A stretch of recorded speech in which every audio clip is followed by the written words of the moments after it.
बिस्मिल्लाहिर्रहमानिर्रहीम। अस्सलाम वालेकुम नाज़रीन, प्रोग्राम न्यूज़ टॉक के साथ मैं हूं आसमा चौधरी। आज के प्रोग्राम में आपको खुशामदीद कहते हैं। मियां नवाज शरीफ साहब शहर इक़्तिदार से बिलाखिर तख्ते लाहौर की जानिब उनका ये सफ़र रवां दवां है और आज दिन ही से उन्होंने जब अपने सफ़र का आगाज़ किया तकरीबन 7-8 घंटे उनको फैज़ाबाद तक पहुँचने में लगे। कहा जा रहा था सरकारी मशीनरी इस्तेमाल की जा रही है, बहुत सारे एहलकारों को हुक्म दिया गया है, लेकिन आवाम निकली उनको रिसीव करने, उनके इस्तकबाल करने के लिए तो निकले। देखते हैं ये शो ऑफ पावर मजीद आगे कितने दिनों तक जारी रहेगा और इस शो ऑफ पावर से नवाज शरीफ साहब किसको मुखातिब हैं, किसको ये पैगाम देना चाह रहे हैं और किसको ललकार रहे हैं कि वो बिलाखिर एक बार फिर मैदान में हैं। उनके इस मैसेज से क्या जो आसमा जहांगीर कहती हैं कि उनको बूटों की धमक सुनाई दे रही है, ये कौन से खदशात हैं और किस जानिब ये इशारे हो रहे हैं, इन्हीं पे मजीद हम बात करेंगे। और मियां नवाज शरीफ साहब के इस सफर का हम जब जिक्र करते हैं, जमहूरियत का ये सफर जरनेली सड़क से इसका आगाज हो गया है, तो क्या नवाज शरीफ साहब को बड़ा समझाया गया था कि आप ये सफर ना करें, बड़े खदशात भी थे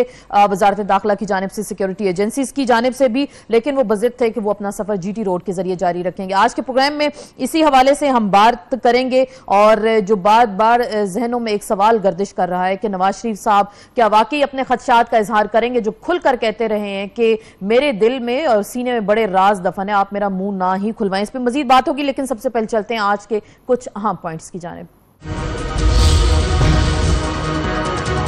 एक मिशन लेकर जा रहा हूं, साबिक वजीर आजम नवाज शरीफ इस्लामाबाद से लाहौर जीटी रोड के जरिए रवाना। इस्लामाबाद से लाहौर तक का मुस्लिम लीग नून का कारवां, रूट पर कारोबार जिंदगी मुअत्तल, सिक्योरिटी के सख्त इंतजाम। कंटेनर के खिलाफ तकरीरें करने वाले खुद कंटेनर, पाकिस्तान तहरीक इंसाफ के लीगी रैली पर ताबड़तोड़ हमले। बिजली का शॉर्टफॉल 4500 मेगावाट, शहरों और देहात में लोड शेडिंग का दौरानिया एक बार फिर बढ़ गया। तेमरगरा में सिक्योरिटी फोर्सेस का ऑपरेशन, दहशतगर्द ने खुद को धमाके से उड़ा दिया, मेजर समेत 2 हवलदार शहीद। जी नाज़रीन, इसी पे मजीद बात करेंगे और जैसे कि हम जिक्र करें बिजली का शॉर्टफॉल भी बढ़ गया, आज एक अफसोसनाक वाकया भी हो गया, पाक अफवाज के जो जवान जिसमें शहीद हुए, लेकिन सारी तवज्जो इस वक्त शो ऑफ पावर पे है कि नवाज शरीफ साहब बस सड़क पर निकल आए हैं, तो वो बस निकल आए हैं और वो किसको पैगाम देना चाह रहे हैं ये जरूर हम जानेंगे। अपने मौजूद मेहमानों को वेलकम भी कहते हैं। इस्लामाबाद में हमारे साथ तशरीफ रखते हैं जनाब सेनेटर आजिज धामरा साहब, सीनियर रहनुमा पाकिस्तान पीपल्स पार्टी के, सेनेटर हाफिज हमदुल्ला साहब, सीनियर रहनुमा जमीयत उलमा इस्लाम फजल रहमान ग्रुप के, आप हमारे साथ मौजूद होंगे। कैसर अहमद शेख साहब, एजाज चौधरी साहब लाहौर से हमें कुछ देर में ज्वाइन करेंगे। तमाम मेहमानों को वेलकम कहते हैं। धामरा साहब, ये शो ऑफ पावर है, नवाज शरीफ साहब कह रहे हैं कि मैं एक मिशन लेकर जा रहा हूं, तो ये मिशन क्या है जरा आवाम को बता दें, लोग सुनना चाहते हैं। बिस्मिल्लाह रहमान रहीम।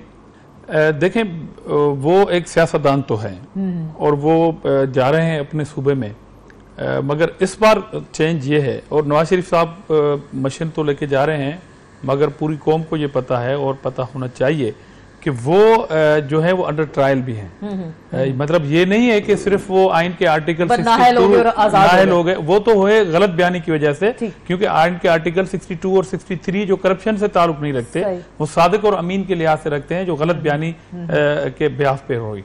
अब उसको वो चैलेंज भी कर रहे हैं, कानूनी जंग लड़ेंगे जरूर अपनी, मगर उसके साथ वो अंडर ट्रायल भी हैं करप्शन के हवाले से। तो उसके दौरान मेरे ख्याल में अगर मियां साहब थोड़ा और सब्र करते और ये जो प्रोसीजर चले, अपना जो ट्रायल चल रहा है उनके अगेंस्ट, ये भी अगर सारा चल जाता, उसके बाद अगर सड़क पे निकलते तो वो अच्छी बात थी, क्योंकि अब ये तबसरे होते हैं और ये बात ज़बाने आम है। सड़क पे निकलने का मैसेज किसको दे रहे हैं? मैं यही कह रहा हूं, मैं भी यही कह रहा था कि अब जो ज़बाने आम ये बात चल रही है वो ये है कि जब आप अंडर ट्रायल अभी हैं, ठीक है, उसके बावजूद अगर आप निकल रहे हैं और ये कह रहे हैं कि मैं नजरियाती हुआ हूं और फैसला दुरुस्त नहीं हुआ है और मेरे सीने में बहुत सारे राज हैं, तो जाहिर है आप किसी ना किसी इदारे के ऊपर असरअंदाज होने की बात करते हैं, और ये जब तबसरे होंगे तो इसमें कुछ ना कुछ हकीकत भी होगी। मगर नवाज शरीफ साहब के लिए सूटेबल टाइमिंग इसलिए है कि वफाक में उसकी गवर्नमेंट है, लोकल बॉडीज पंजाब में उनके पास है, और सूबाई हुकूमत जिस सूबे में वो जा रहे हैं उनकी अपनी हुकूमत है। अगर यही बात अगर कोई मुखालिफ हुकूमत आ जाती इस दौरान तो कभी नहीं जाते नवाज शरीफ इतने बड़े शो के साथ शायद वो ना कभी नहीं जाते, क्योंकि जगह जगह रुकावटें सर खड़ी कर देती हैं। आपको भी बेहतर पता है, एक डिक्टेटर के दौर में रैली निकालना या फिर अपनी मुखालिफ हुकूमत के दौर में निकालना जमीन आसमान का। और यही फैसला जो आज नवाज शरीफ साहब ने किया है, मतलब 3 स्टेप में उसकी गवर्नमेंट है, वफाकी, सूबाई और सेंट्रल। अगर 99 के कू के बाद वो कंप्रोमाइज जनरल से नहीं करते और इसी तरह अगर अवाम में निकलते तो आज शायद नवाज शरीफ इससे 10 गुना ज्यादा ज्यादा ताकतवर भी शायद होते। हाफिज साहब, सर आप क्या कहते हैं, ये जो सारा मामला इस वक्त देख रहे हैं, वो कह रहे हैं कि जरनैली रोड है ना, ये जीटी रोड बड़ा एक इसका हिस्टोरिकल बैकग्राउंड है, तो इस जरनैली रोड से जाना, नवाज शरीफ साहब का किसको मुखातिब होना, किसको अपनी ताकत का ये मुजाहिरा दिखाना, किन किन लोगों के लिए एक पैगाम है? बिस्मिल्लाहिर्रहमानिर्रहीम। देखिए, ये तो अभी पता चलेगा कि अभी पिंडी में जब वो खिताब करेंगे वो किसको मुखातब करेंगे, वो क्या कहेंगे। लेकिन अगर ये जीटी रोड का रास्ता उन्होंने इख्तियार किया है, वो एक सियासी पार्टी के सरबरा है और वो सियासी पार्टी एक कौमी जमात है। मसलन फ़र्ज़ करें पीपल्स पार्टी एक कौमी जमात है, तो लिहाजा ये भी लार्जेस्ट पार्टी है, बड़ी पार्टी है, तो सियासी एक्टिविटी इनका हक बनता है। वो जहाँ भी जाए, जहाँ भी लोगों को जमा करे। अब सवाल ये है कि वो क्या बात करेंगे। लेकिन आज से 3-4 दिन पहले जो वो बातें कर रहे थे, वो यही था, सवाल उठाते रहे कि क्या वजह है कि आज तक किसी भी मुंतखब वज़ीर आज़म ने अपनी मुद्दत पूरी नहीं की है। ये बहुत बड़ा सवाल है। लिहाजा ये सवाल आपसे भी है, मुझसे भी है, आवाम से भी है, लॉयर से भी है, पार्लियामेंटेरियन से भी है, सियासतदान से भी है, सबसे है। हर ज़िशोर इंसान जो अक्ल उनके पास हो, दानस हो, संजीदगी हो।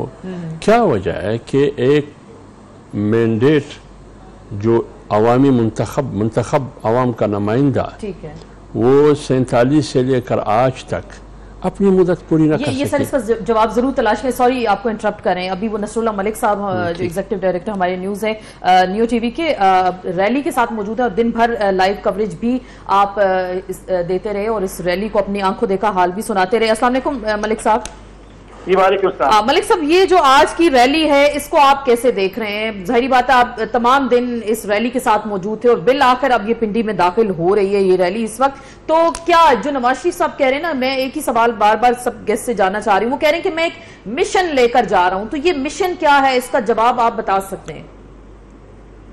देखिए, मैं समझता हूँ एज ए पॉलिटिकल लीडर और एक बड़ी पार्टी जो इस वक्त हुकूमत में भी है, सूबाई हुकूमतों में भी और मरकजी हुकूमत में भी, उसके वज़ीर आज़म की अगर नैली होती है तो उसके बाद ईवान इक़्तिदार से निकल के उस लीडरशिप के लिए पॉलिटिकली जरूरत थी इस बात की कि वो पब्लिक में जाके इस इंप्रेशन को कायम रखें कि आज भी वोटर या सपोर्ट जो अवाम की उनके साथ है। तो मैं समझता हूँ बुनियादी मकसद तो उनका ये है, और फिर उसके साथ 2018 के इलेक्शन बिल्कुल सर पर आन पहुंचे हैं। अगर वो आराम से बैठ जाते और जैसा कि कई लोग कह रहे हैं कि वो नैली के बाद अगर आराम से लाहौर चले जाते तो शायद ये बेहतर होता, ये पॉलिटिकली फैसला दुरुस्त होता अगर वो आराम से चुपके से जाके रायबरेली में बैठ जाते। मैं समझता हूँ कि इलेक्शन की तैयारी उनके पेश नजर जरूर है और ये वो मैसेज अपने पॉलिटिकल वर्कर को भी देना चाहते हैं, वोटर्स को भी देना चाहते हैं और अपने सियासी मुखालफिन को भी देना चाहते हैं कि उनके साथ जो लोगों की वाबस्ती है वो अब भी मौजूद है, इसके बावजूद कि उन्हें अदालत से नायल किया गया।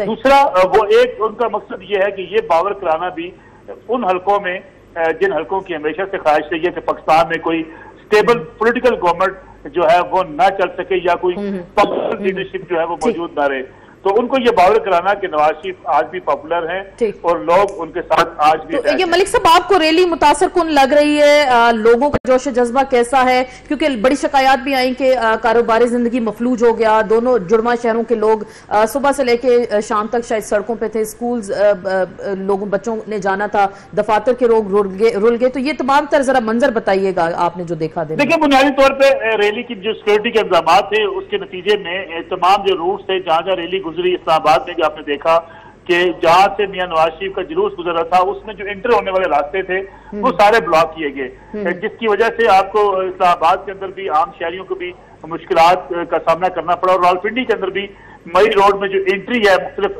तरफ से वो बंद है, जिसकी वजह से वाकई जो रास्ते में लोगों के लिए मुश्किलात हैं। लेकिन जैसा कि कहा जा रहा था कि बहुत सिक्योरिटी हवाले से खदशात के पेश नजर सख्त सिक्योरिटी की गई थी, इसलिए ज्यादा रास्ते नहीं खोले गए। इसकी शिकायत उन्हें मुस्लिम लीग नवाज के कारकुन भी करते हुए नजर आए कि इन सिक्योरिटी जो है इंतजाम की वजह से उनके लोग भी रैली के अंदर ज्यादा शरीक नहीं हो पाए।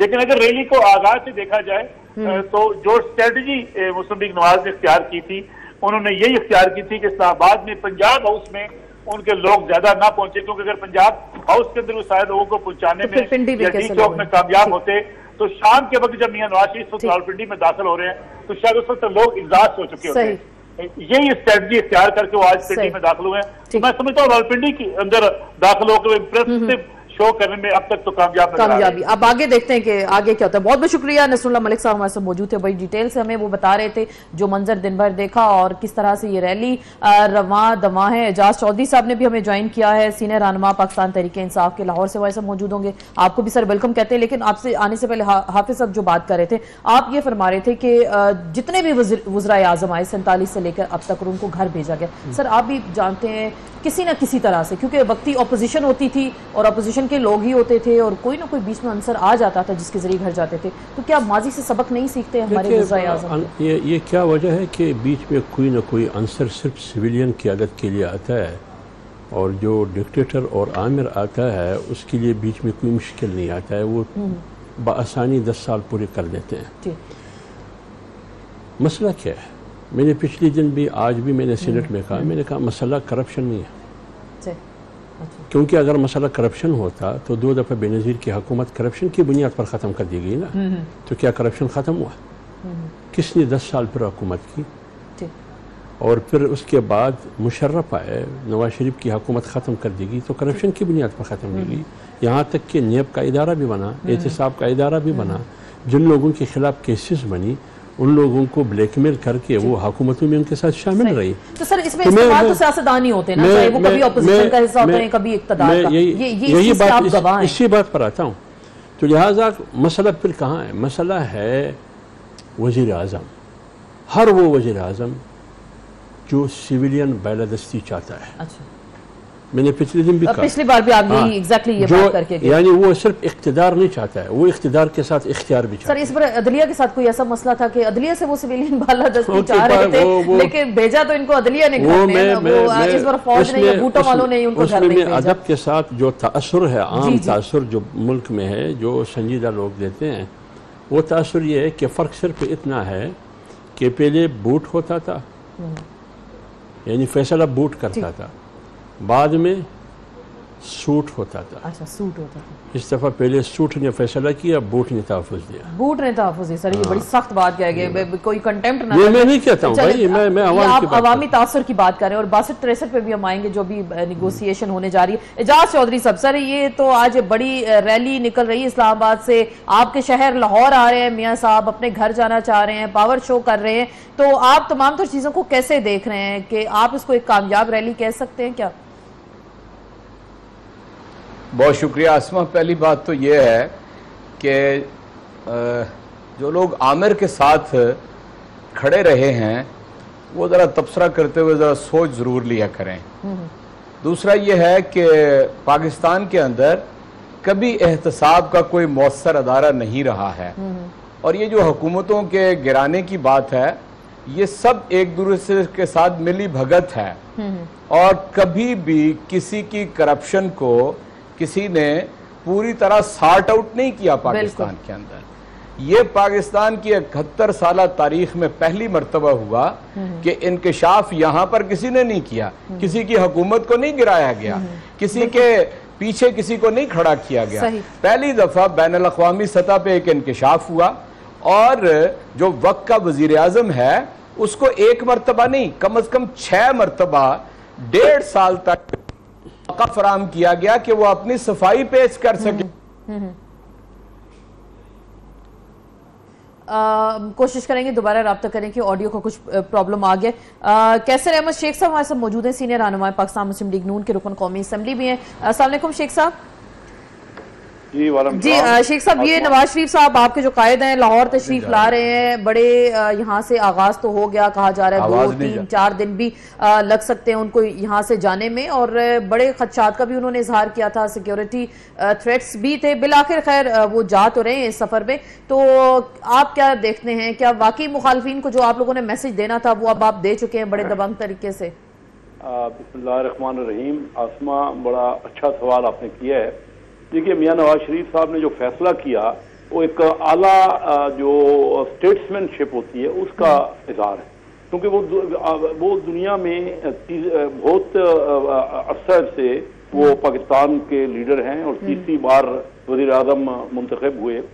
अब देखिए, अभी तक वजीर आजम साहब की ये उन्होंने कोई ऐसी बात अदलिया के बारे में एक लफ्ज उन्होंने कहा जी जो फैसला है उस पर हम अमल कर रहे हैं, लेकिन इसका ये मतलब नहीं है कि अवाम जो अपनी राय का इजहार नहीं कर सकते। अच्छा। मैं एक बिजनेसमैन हूँ, मैं Karachi chamber of commerce industry का आज से 30 साल पहले सदर रहा हूँ।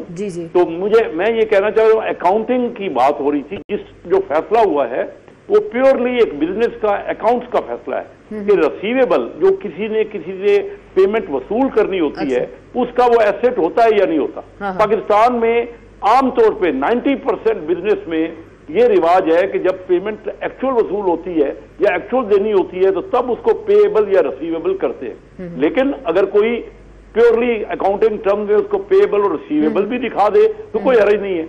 लेकिन रिसीवेबल, सर आप ये भी अकाउंट्स की बात कर रहे हैं, तो मैंने भी थोड़ी बहुत अकाउंट्स जो पढ़ी है, जो मुझे भी मेरी नॉलेज काम करती है, रिसीवेबल की बात हो रही है, तो ये अकामा था दुबई का, ये पाकिस्तान का रूल इस पे लागू नहीं होता। और दूसरी बात, आपकी रिसीवेबल अमाउंट जो होती है वो आपके एसेट में आ जाती है। मैं आज अपनी तनख्वाह ना लूं, मेरे एसेट्स में वो शामिल हो जाएगी, 8 साल बाद 10 साल बाद मैं क्लेम कर सकती हूँ कि ये मेरी तनख्वाह है। जी सर, मैं आसमा वही बात कर रहा हूँ कि मैं प्योरली बिजनेस की बात कर रहा हूँ। पाकिस्तान में 90% बिजनेस, मैं 30 साल से बिजनेस रिप्रेजेंटेटिव हूं और मैं ये बात कर रहा हूं कि हमारे तमाम कारोबारों में कैश की ट्रांजैक्शन, मैं ये नहीं कह रहा कि वो होती है कि नहीं, मैं टेक्निकल, और जो कोई हमारे जो सुप्रीम कोर्ट ने आला तरीन अदालत ने फैसला किया है हम उसके बारे में नहीं कमेंट कर रहे, हम तो एक जनरल बात कर रहे हैं कि क्योंकि अभी तक मियां नवाज शरीफ साहब के खिलाफ कोई भी करप्शन की बात नहीं हुई, कोई भी अभी नहीं हुई इतना अरसे से, और इस बात पे फैसला दिया गया है। मियां साहब ने इस टेक्निकल बात को भी जिस तरह भी है मैं उसको डिस्प्यूट नहीं करता, और हम सुप्रीम कोर्ट, चलिए आप कह रहे हैं उस फैसले को मान रहे हैं, लेकिन लेकिन मेरा कहना यह कि अगर अब मियां साहब ने ये फैसला किया है कि वो आवाम में निकलें और अपने घर जा रहे हैं, तो क्या उनको रोड बाई रोड अपने घर जाने की भी इजाजत में किसी को कोई इख्तलाफ हो सकता है? नहीं, कोई इख्तलाफ इसमें नहीं है। वो अपना हर आदमी को अपना पॉइंट ऑफ व्यू का इजहार करने के पूरी रजामंदी। चलिए आप कह रहे हैं हर एक को हक है और एक जमहूरी हक है। मैं ये कह रहा हूँ कि इतना बड़ा अच्छा फैसला है और इतना आवाम उसको सराह रही है। जोक दर जोक आप देखेंगे कि रोजाना यानी कि हर 2 घंटे में, हर 6 घंटे में ये जो पब्लिक का इज्तिमा है वो बढ़ता जाएगा। आप कह रहे हैं वो बढ़ता, सर मुझे एक ब्रेक लेनी है, मुझे एक ब्रेक पे जाना है, और आप कह रहे हैं कि लोग आते जाएंगे इस काफले में, काफला आगे बढ़ता जाएगा। लेकिन सवाल ये पैदा होता है कि जो कारोबारी जिंदगी मुअत्तल है, लोगों की जबरदस्ती दुकानें बंद कराई गई, आज बच्चे स्कूलों में ही रुल गए, लोग दफातर में ही आधे थे, आधे सड़कों पर ही रहे सारा दिन, अभी तक घरों में नहीं जा सके। तो जमहूरी हक है, पाकिस्तान के अवाम का भी जमहूरी हक है। इस पर मजीद हम बात करेंगे, ब्रेक ले लेते हैं और ब्रेक के बाद दोबारा मिलते हैं आपसे।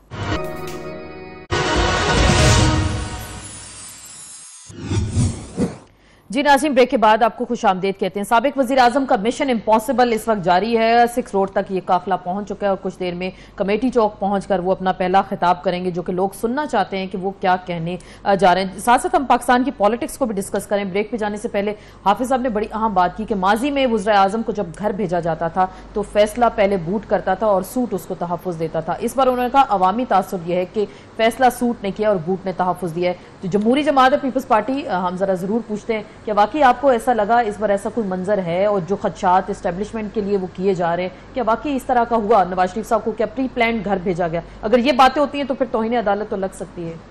देखिए, अदालत की फैसले शुरू हुई, बहुत सारे ऐसे माजी में फैसले हुए जिसको अवाम ने इत्तेफाक नहीं किया उस ने। जैसे आज भी शहीद जुल्फकार अली भुट्टो के हवाले से कंट्रोवर्सी, उस बेंच के जजेस ने आके फिर बोला जी हमसे ज्यादती हुई, जुडिशल मर्डर, जी हमसे ये ज्यादती हुई है।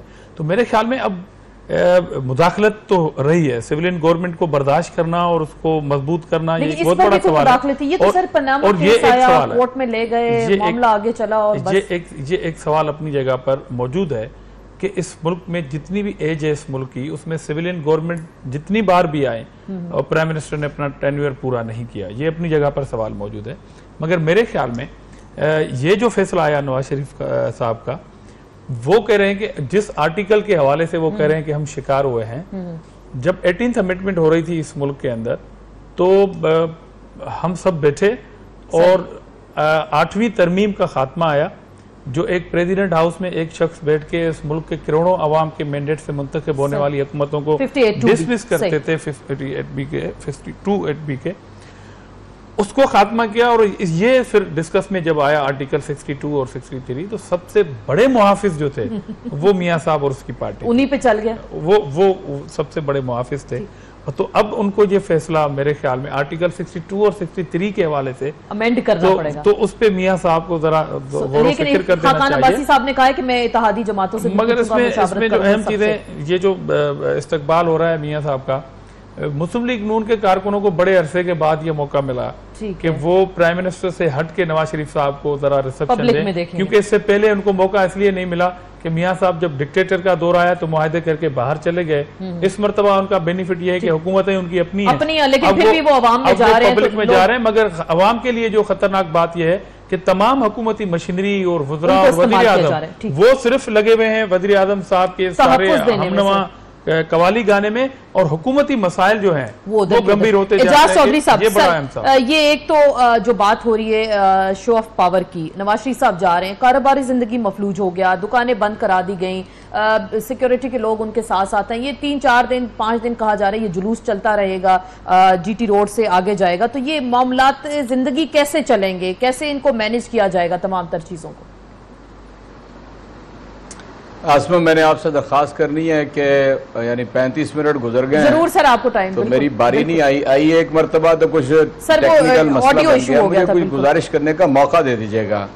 जी, देखिए मैं आपसे पहले बात ये अर्ज करना चाहता हूँ कि कभी हुकूमतों ने इस तरह की रैली और जलसे और जुलूस मैंने तो आज तक नहीं देखा।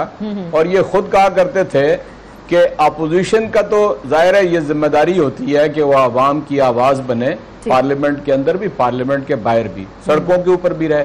लेकिन ये तुरफा तमाशा है कि एक शख्स को इतनी लंबी सफाई का मौका दिया गया सुप्रीम कोर्ट के अंदर, वो अपनी सफाई नहीं पेश कर सका, और अब पूरा हुकूमती लाओ लश्कर इस गरीब कौम के पैसे और वसाइल उसके साथ, यानी पटवार खाना, पुलिस, असातिज़ा सरकारी स्कूलों के, और ये सारे वसाइल को इस्तेमाल करके ये शो किया जा रहा है, और इसको आप कहते हैं कि ये कामयाब शो है।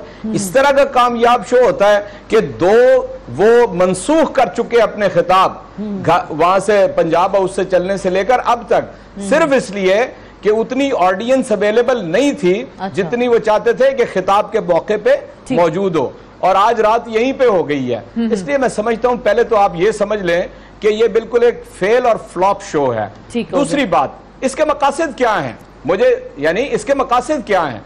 मकासद में अब 2 बातें सामने आई हैं अभी तक। पहली बात तो ये कि नवाज शरीफ ने 2 रोज पहले ये कहा कि असल में फैसला पहले ही हो चुका था। यानी इतनी जुर्रत है अगर आपके अंदर, दमखम है, तो आप बताएं पहले किसने फैसला कर दिया था। दूसरी बात, आज उन्होंने अपने इब्तदाई गुफ्तगू में यह कहा कि उन्हें सुप्रीम कोर्ट का एडमिनिस्ट्रेटिव जज जो है मंजूर नहीं है, जस्टिस, बिल्कुल वो कह रहे हैं कि हाँ दिया गया जज। तो इसका मतलब यह है कि उनका जो हदफ है पाकिस्तान का अदालती निजाम है, उनका हदफ है पाक फौज। वो फौज के जो गुज़श्ता 10-15 साल में 6-7 हज़ार कुर्बानियां दे चुकी है अपने जवानों की, अपने ऑफिसर्स की, ये कोई आम फौज नहीं है, ये महज हुकूमत करने वाली फौज नहीं है। इनके घरों के अंदर शहादा की लाशें गई हैं और हजारों ऐसे हैं कि जो गाजी हैं और उनके हाथ आज भी 4 हमारे जवान शहीद हो गए, उस पे कोई नहीं आ रहा, उस पे किसी ने कंडेम नहीं किया। आज भी जवान शहीद हुए हैं, आज जनाजे हुए हैं, आज जवान शहीद हुए हैं, आज जनाजे हुए हैं। उस फौज को ये कह रहे हैं कि वो साजिश कर रही है। अगली बात मैं आपसे ये अर्ज करना चाहता हूं, खुदा का वास्ता है इस कौम को गुमराह न करें जिस तरह शेख साहब गुमराह कर रहे थे। बिल्कुल, यानी 1.5 साल अपनी सफाई नहीं दे सका एक आदमी। अदालत ने कहा कि वो झूठा भी है और बददयानत भी है। अदालत ने क्या कुछ कहा, परजरी में वो मुलव्वस है, वो टेम्परिंग में मुलव्वस है, वो फोर्जरी में मुलव्वस है, मनी लॉन्ड्रिंग के अंदर मुलव्वस है। वो यानी एक दूसरे मुल्क के अंदर तनख्वाह के ऊपर एक जगह मार्केटिंग मैनेजर बना हुआ है, पाकिस्तान का वजीर आजम, और ये कह रहे हैं जी ये तो कारोबारी लोग इस तरह करते ही हैं, ये करते हैं और वो करते हैं। असल बात सर, वो छुपाया गया, जाहिर बात है अगर कोई चीज आप छुपाएंगे तो फिर आप हर चीज झूठ बोला। यानी पूरा 6 महीने सुप्रीम कोर्ट के अंदर इनको मौका ही दिया गया ना कि ये अपनी सफाई पेश कर सके। बात तो 4 फ्लैटों से शुरू हुई थी, लेकिन 4 फ्लैटों कहां से आए? इन्होंने पहले मानते नहीं थे कि हमारे हैं, माने तो फिर बताना था कि पैसा कहां से आया। वो चोरी का पैसा था, मनी लॉन्ड्रिंग से गया था। मैं आपको बताता हूं, अब 4 हफ्ते रह गए हैं बाकी, ये चले जाएंगे जब नैब अदालत के अंदर, तो या गिरफ्तारी होगी या फिर वो अपना जमानत करा सकेंगे। ये सर जो बात है, मैं मजीद आगे चलती हूं, मुतालबा करता हूं कि ऐसे ये चीफ एक्यूज्ड है, देखें जो भी बात करता है, ये पार्लियामेंट भी बरकरार रहनी है, इस मुल्क ने भी रहना है, लेकिन मेंबरान पार्लियामेंट को जरा सोच समझ के बात करनी चाहिए। अगर आप इदारों पे लान तान कर रहे हैं, ने ये कहा कि ये चीफ एक्यूज्ड है, चीफ एक्यूज्ड, इसके ऊपर रेफरेंसेस हैं गए हुए अदालतों के अंदर, और ये कहा गया कि 1 हफ्ते के अंदर हुदैबिया पेपर मिल जो है जी बिल्कुल खोला जाएगा। सर, तो बहुत सारे मामला मुझे नहीं पता खुलने जा रहे हैं, ये क्यों गुमराह लोगों को, बिल्कुल ये लोगों को क्यों गुमराह किया जा रहा है? बिल्कुल, इसलिए जलसा जुलूस करना सरकारी वसाइल के ऊपर, ये कहां का इंसाफ है? जरा पूछ लेते हैं बाकी गेस्ट, थोड़ा सा कोई ख्याल करें, ख्याल आप करें कहां का इंसाफ है? ये जो बात हो रही है को किस कदर जुलूस की, हाफिज अब्दुल्ला साहब दूसरे जलसा जुलूस करते थे तो रोज कहते थे जमहूरियत डिरेल हो रही है। तो आज भी सारी बात है, वो ये कह रहे हैं उनका हक है, वो अपने घर जाना चाहते हैं। सर, मैं एजाज चौधरी साहब एक मिनट सर, जमहूरियत की फिक्र नहीं है। बिल्कुल, मैं जरा हाफिज साहब से पूछ लूं, हाफिज अब्दुल्ला साहब से, 62-63 की जो बात कर रहे थे, खाकान अब्बासी साहब ने कहा कि मैं इसको खत्म करने के लिए तमाम सियासी जमातों से राब्ते के लिए तैयार हूं। आप इत्तेहादी हैं, अगर ये खत्म की जाती है आप उनका साथ देंगे क्या? देखिए असमा बीबी, 62-63 असल मसला ये है कि नुकसान 62-63 में नहीं है, नुकसान है नियत की और जहनीत की। 62-63 हम तब्दील करना चाहते हैं, खुद तब्दील होने के लिए तैयार नहीं है, एक बात। लेकिन आप सपोर्ट करेंगे? मैं आऊँगा। अगर आप ये कहते हैं कि 62-63 को तब्दील करके फिर हमें तहफ़्फ़ुज़ मिलेगी, ऐसा मुमकिन? तो वो तो हमने पहले भी आइन में आर्टिकल 6 है ना, लेकिन हमने कहा कि अभी रास्ता बंद हो जाएगा, आइंदा कोई डिक्टेटर नहीं आएगा कि वो पार्लियामेंट पे और जमहूरी क़ुव्वतों पे हमला आवर हो जाए। उसी आर्टिकल 6 के बावजूद डिक्टेटर और आमिर आया या नहीं आया? कहाँ गया आइन, कहाँ गया पार्लियामेंट?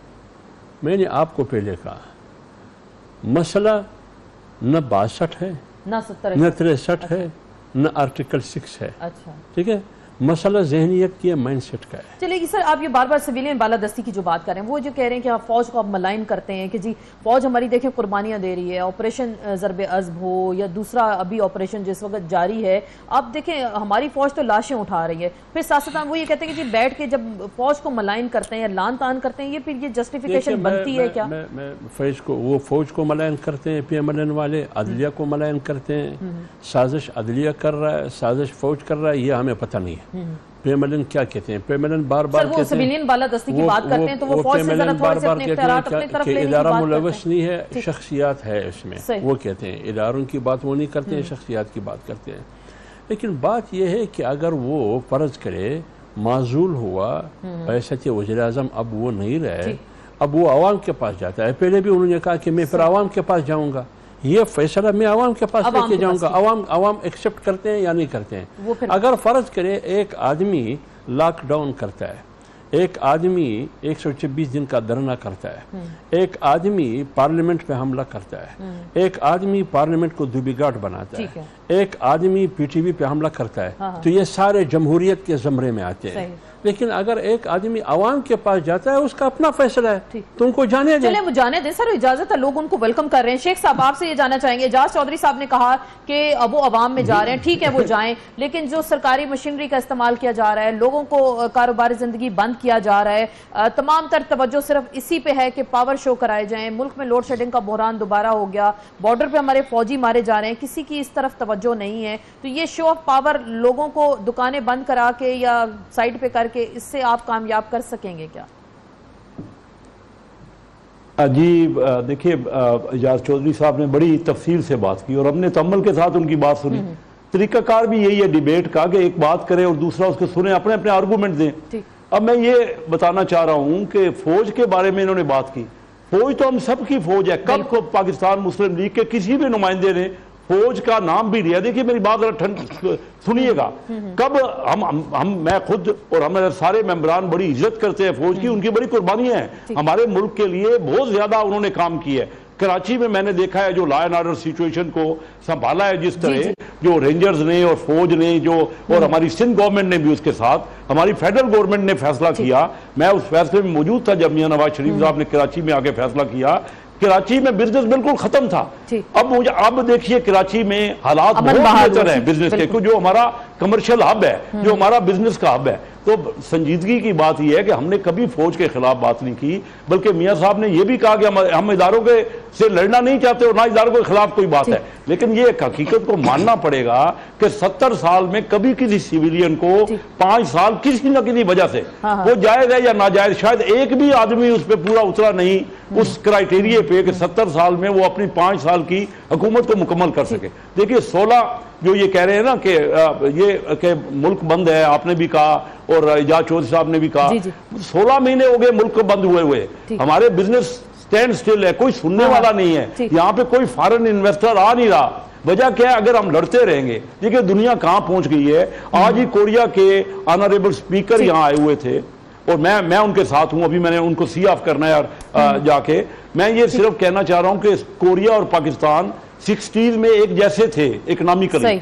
आज कोरिया जो हमसे चौथा हिस्सा है, 25% उनकी पॉपुलेशन है, उनकी एक्सपोर्ट $500 अरब है, उनकी एक्सपोर्ट $500 अरब है और पाकिस्तान की एक्सपोर्ट $20 अरब है। हम आपस में झगड़ा ही करते रहेंगे। तमाम पार्टियों के मेंबर जो है मुहब्बे वतन है। देखिए हमें ये लड़ाई झगड़ा बंद करके हमें एक शुद्धता बात करनी चाहिए। तमाम पार्टियों के मेंबर जो है मुहब्बे वतन है, पाकिस्तान को चाहने वाले। हम मिलजुल के मुल्क की बेहतरी की बात करें। आखिरी एजाज चौधरी साहब, मैं जरा फिर स्टूडियो में आऊंगी, आखिरी 30 सेकंड्स हैं, जरा ये बताएं, कंटेनर का बड़ा ताना दिया जाता था आपको, आज उसी कंटेनर पे उसी तरह से नवाज शरीफ साहब रवा दवा हैं, और क्या आज वो इस शहर इक़्तिदार से तीसरी बार घर जा रहे हैं? उन्होंने कुछ सोचा समझा, सबक सीखा?